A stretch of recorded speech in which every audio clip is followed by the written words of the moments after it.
Hello guys, জামাই ষষ্ঠী এসে গেল আর চলো আমরা সকাল সকাল কাজকর্ম করে চলে গেছিলাম বাজারে। বিধ্বস্ত অবস্থা, কেন এত রোদ্দুর। তো তারপরে এসে খাওয়া দাওয়া করে নিলাম, বরমশাইয়ের যেহেতু ছুটি। তো চলো খাওয়া দাওয়াটা সেরে নিই, কারণ জামাই ষষ্ঠীর শপিংটা এখনও লাস্ট মুহূর্তে তো বাকি রয়ে যায়, জানো এটা বাঙালিদের কাজ কারবার। তো মেয়েকে রেখে চলে যাব আমরা খাওয়া দাওয়া করে শপিং করতে। তো কী কী ডিশ করেছিলাম সেগুলো আবারও একবার দেখিয়ে নিই তোমাদেরকে। আর তারপরে আর কি বলবো, যাই হোক তোমরা কেমন আছো, আশা করি সকলে ভালো আছো। আর আমার চ্যানেলটাকে প্লিজ প্লিজ প্লিজ বেশি করে সাবস্ক্রাইব করে দাও।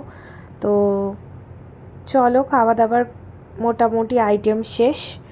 তারপরে খাওয়া দাওয়া হওয়ার পরে আমার মেয়ের ফল না হলে চলে না, ভাতের পাতে আম চাই, তবুও আবার ফল তো চলবেই, না হলে তার ঘুম আসে না। তো যাই হোক, দেখো আমরা নিয়েছিলাম, আমরা বেশি করে খাচ্ছিলাম না যদিও, জাস্ট অল্প করে নিয়েছিলাম। তো তারপরে শপিংয়ে চলে গেছিলাম, সেখানে মেয়েকে নিয়ে যাইনি, মেয়ে ছিল তার মাসির কাছে। তো শপিং কমপ্লিট, কী শপিং করলাম অবশ্যই দেখাবো,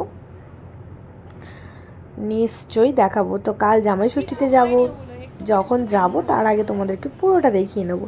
তো এখনের মতো দেখো আমরা ডিনার নিয়ে চলে এসেছি আজকে বাড়িতে। আমাদের না মজা করতে গেলে কোনো অকেশান লাগে না, যেদিন সেদিন হুট হুট মনে হয় তো আমাদের অকেশান স্টার্ট হয়ে যায়।